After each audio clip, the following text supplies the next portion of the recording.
di Selat Bali itu arusnya nggak bisa diperkirakan. Kenyataan pada saat di lapangan itu nggak sama.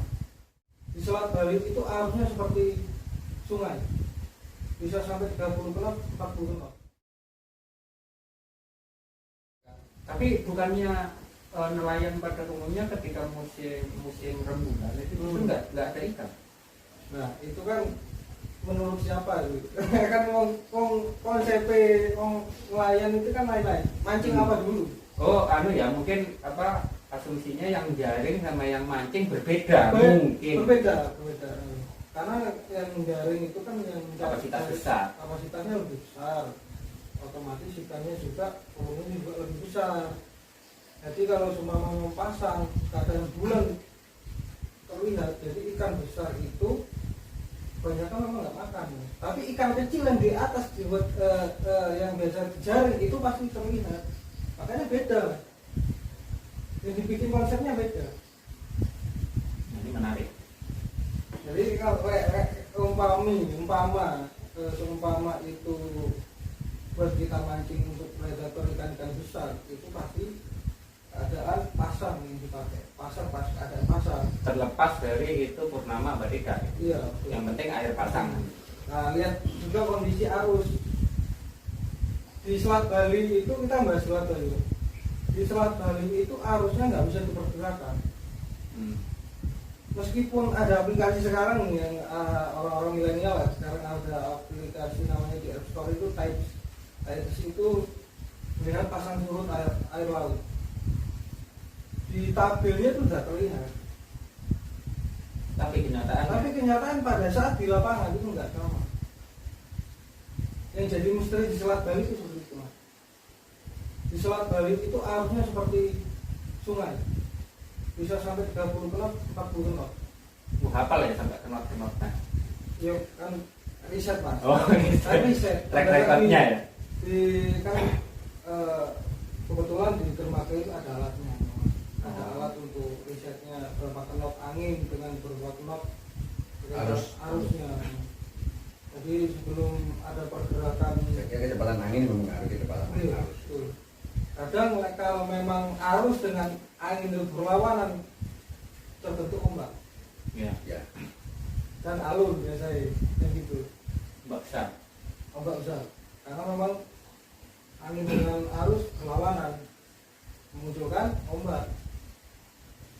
Nah itu, Mas. Jadi ya apa ya, Mas? Kayak ngomong arus itu arus di arus Selat Bali itu nggak sembarangan orang bisa hafal dengan memprediksi dengan arusnya Selat Bali. Karena di dalam situ ada palung yang nggak bisa, yang belum bisa diriset dengan dimanapun dengan teknologi. Sampai sekarang saya shop nggak ada yang belum riset sama sekali di kedalaman Selat Bali berapa. Termasuk kemarin yang kejadian yang sering kejadian kawan kemarin udah berapa tiga kapal feri yang terdampar atau tenggelam karena satu kurang pahamnya dengan arus dan menyepelekan safety-nya tadi. Banyakan sih human error juga. Banyakan human error satu, kedua karena kapalnya mungkin sudah lewat dari tata layang, kurang produktif. Berarti mungkin salah satunya yang disampaikan Pak Koko tadi gitu kan, artinya ilmu titennya gitu kan, karena kalau kita menggunakan ilmu titen ini asumsi saya menggunakan titen karena kita terbiasa peka gitu kan. Kalau kita terlatih peka pasti ada sesuatu kondisi kita harus langsung prepare. Karena ada beberapa kasus, salah satunya contohnya yang terkenal di dunia itu kan Titanic gitu. Menyatakan bahwasanya kapalnya besar ini dan sebagainya akhirnya anti tenggelam gitu kan. Nah itu akhirnya ketika ada hal sepele kan sebenarnya hanya kalau di filmnya kan hanya nabrak pucuknya es saja itu sudah patah gitu kan. Itu yang mungkin dari unsur kepekaan. Jadi mau titen. Oke, kembali ke untuk angin dan cuaca tadi untuk di laut bagaimana? Jadi sudah kembali lagi tadi omongan saya, Mas. Jadi bulan sudah ditentukan oleh tabel bulan Jawa itu sudah ditentukan di situ. Di sana itu yang saya ketahui dari ilmu kakek-kakek saya, ini sekarang bulan, kalau nggak salah bulan 5 Ya. bulan 5, 6, 7, 8, 5, 6 itu sudah mulai siklusnya, iklimnya sudah mulai mendekati hujan. Karena memang akhir tahun biasanya pada saat bulan 9, 10, 11 hujan deras, hujan Iya. tropis. Nah, bulan 5, 6, 7, 8 di laut pun seperti itu. Di laut seperti itu. Di laut itu bulan 5, 6 itu arus di area laut itu perairan itu arusnya sudah mulai kencang, gelombang juga tinggi. 5, 6, 7, 8. Nah, topnya bulan 7 dan 8. Topnya Untuk hujannya apa untuk arusnya? untuk arus dan hujan, untuk arus dan gelombang. Gelombang. Karena dari ilmu Titan itu tadi, memang saya lihat bulannya memang sekarang sedang mendekati bumi. Oke. Berarti ada siklus. Kan ada medan magnet tuh, Pak. Iya. Jadi ada medan magnet tadi. Memang benar. Sudah beberapa tahun saya juga pelajari juga di arus itu juga memang seperti itu.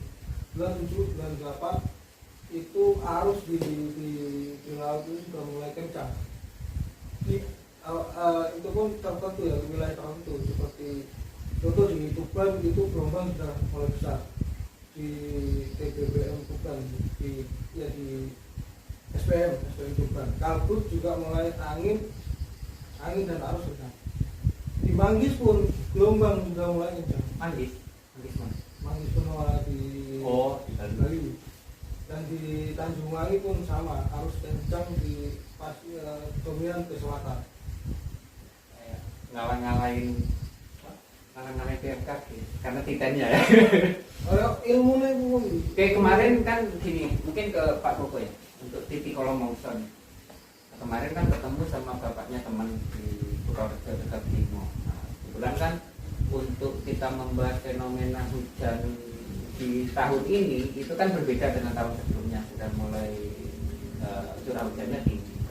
Nah, beliau itu menyatakan seperti ini Mas tambah tentang hujan gitu kan, mungkin intensitas dan sebagainya. Kemudian ketika tumbuhan apa yang berbunga itu sudah menandakan hujan dan sebagainya, titik Kolomongsonya. Nah, yang unik itu ada perubahan versinya beliau, ada perubahan penyesuaian musim itu di satu window atau 8 tahun sekali.